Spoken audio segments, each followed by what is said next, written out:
Selamat pagi, salam sejahtera bagi saudara-saudara sekalian. Mari kita berdoa. Tuhan, kami semakin merasakan bagaimana ketopangan kasih Tuhan menopang kehidupan kami sampai pada detik ini. Di pagi yang indah ini Tuhan, kembali seluruh kehidupan kami tertuju kepada firman-Mu pada saat ini. Tolong kami Roh Kudus, kami dikuatkan untuk memahaminya dengan baik, dan terlebih dimampukan untuk melakukannya dalam kehidupan kami. Bersabdalah Tuhan, kami telah sedia. Di dalam nama Tuhan Yesus kami berdoa.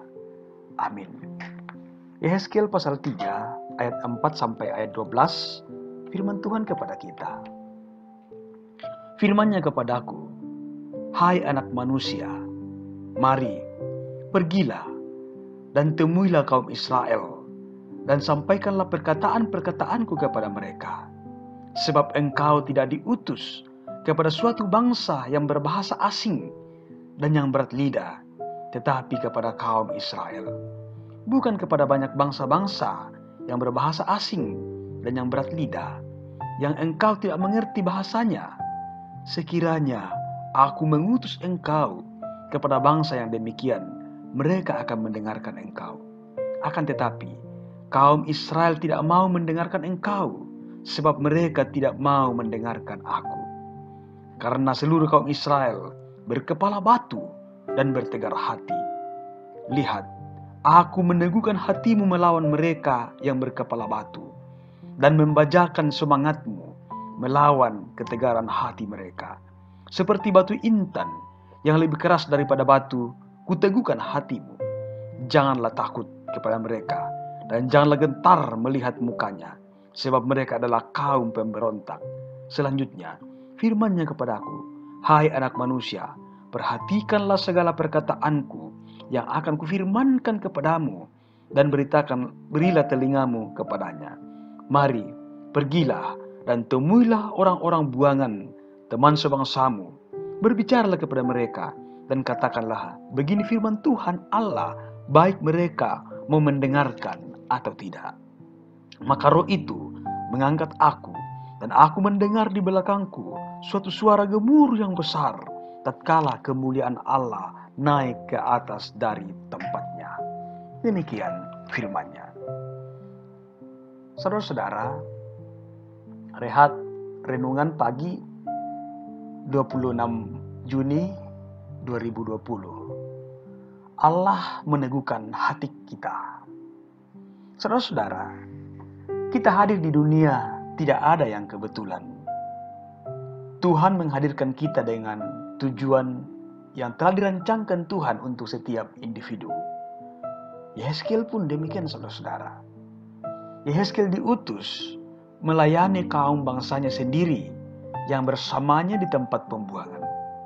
Mereka bukan hanya satu bahasa, bahkan saling mengenal dan memiliki berbagai kesamaan, terutama status sebagai umat pilihan Allah. Sekarang mereka berada dalam situasi yang sama. Ayat 4-6. Arti nama Yehezkiel adalah Allah menguatkan. Saudara-saudara, Tuhan tidak mengutus Yehezkiel kepada bangsa barbar, Kasdim, Asyur atau Skit yang berada di luar konsep perjanjian dengan Allah dan tidak berbicara hal-hal kesucian. Israel adalah umat Allah yang berada dalam ikatan perjanjian dengannya, dan Yehezkiel mengutus di tengah-tengah bangsanya sendiri. Seharusnya Israel memahami pesan Yehezkiel dan menerimanya, tetapi yang terjadi adalah sebaliknya.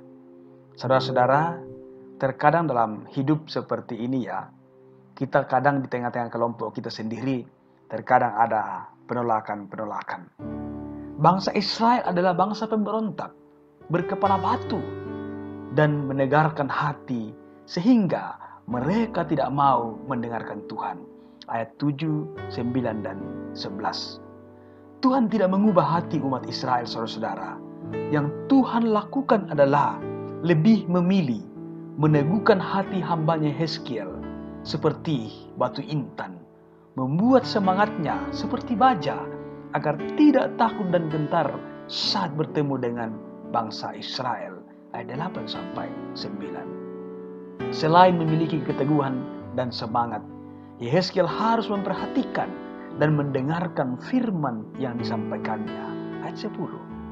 Saudara-saudara, Yehezkiel tahu bahwa ia akan menyampaikan berita hukuman kepada orang-orang yang tidak mau mendengarkan Tuhan, apalagi dirinya. Hatinya terasa panas oleh pemberontakan bangsanya, tetapi merasa pahit karena tahu penolakan yang akan dialaminya. Karena itu, rohnya mengangkat dan membawa Yehezkiel ke tengah-tengah orang Israel itu dalam kemuliaannya. Tuhan akan memaksa agar ia segera melakukan tugasnya. Hal ini membuatnya tertegun, memulai pelayanannya dengan berdiam diri, memperhatikan umat itu dengan mengandalkan Tuhan. Saudara-saudara, Yehezkiel dalam kebingungan, kejenuhan melayani bangsanya, tetapi Tuhan terus mendampinginya dan memberikan kekuatan, bahkan Tuhan meneguhkan hatinya.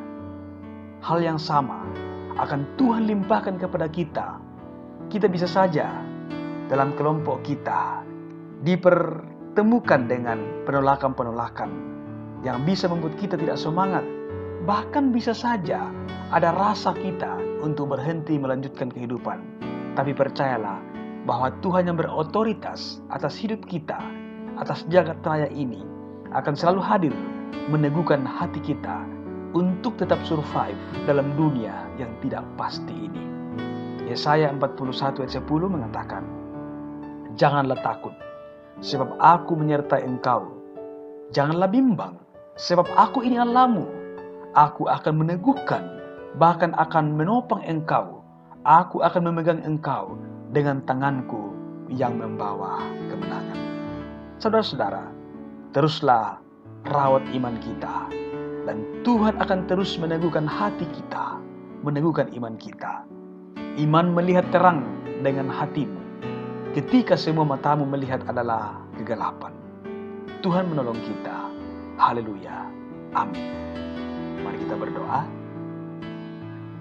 Tuhan, terima kasih untuk firman kehidupan yang boleh menjadi bagian kehidupan kami pada pagi hari ini.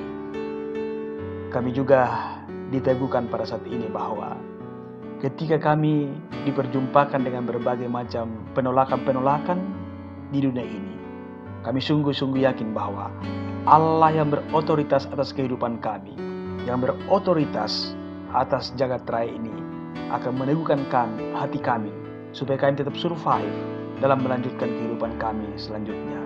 Oh Tuhan, peganglah tangan kami dan aturlah langkah kami Tuhan, sehingga kami tidak tersandung dan terus kuat berjalan bersama dengan Tuhan. Peliharakanlah kehidupan kami Tuhan. Di dalam nama Tuhan Yesus, kami datang berdoa kepada Bapa di sorga.